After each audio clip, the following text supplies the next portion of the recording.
Life లో ఏం సమస్య వచ్చినా భయపడాల్సిన అవసరం లేదు. ఒక్క హనుమాన్ చాలీసా మన దగ్గర ఉంది. ప్రతి దానికి తులసీదాస్ గారు దాంట్లో ఏం రాసిండు? సొల్యూషన్ రాసిండు. ప్రతి సమస్యకి ఏముందల్లా పరిష్కారం ఉంది.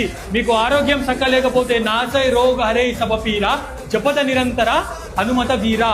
మీ లైఫ్ లో చాలా కష్టాలు ఉన్నాయి, ఏం అర్థమైతే లేదు. సంకట కట మిటై సబపీరా జోసుమిరే హనుమత బలవీరా. చెప్పుకోవడానికి పక్కన ఎవ్వరు లేరు, ఫ్రెండ్స్ లేరు, చుట్టాలు లేరు, ఏం అర్థమైతే లేదు. అప్పుడు కూడా భయపడకండి. ఒక్క ఆయన ఉన్నాడు, సబసుకలా హే తుమ్హారీ శరణ తుమరక్షకో కహకో డరనా.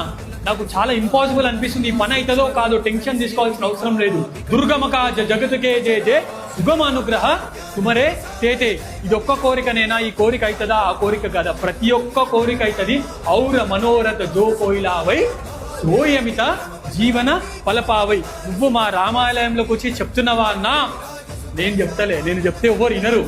ఎవరు చెప్తున్నారు? జో యహ పడే హనుమాన్ చాలీసా ఓయ సిద్ధి సాకి గౌరీసా.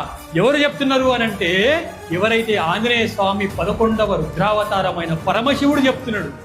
పార్వతీదేవి మీద ఒట్టేసి చెప్తున్నాడు, మీరు హనుమాన్ చాలీసా చదివితే మీ లైఫ్లలో ఉన్న కష్టాలు ఖచ్చితంగా పోతాయని చెప్తున్నాడు. ఎవరు చెప్తున్నారు?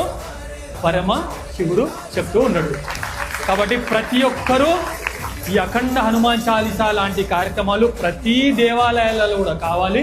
దానికి మీ యొక్క టెంపుల్ ఖచ్చితంగా స్ఫూర్తి అయినా. నేను కూడా ఎక్కడ పోతే అక్కడ మీ టెంపుల్ గురించి చెప్తాను నేను.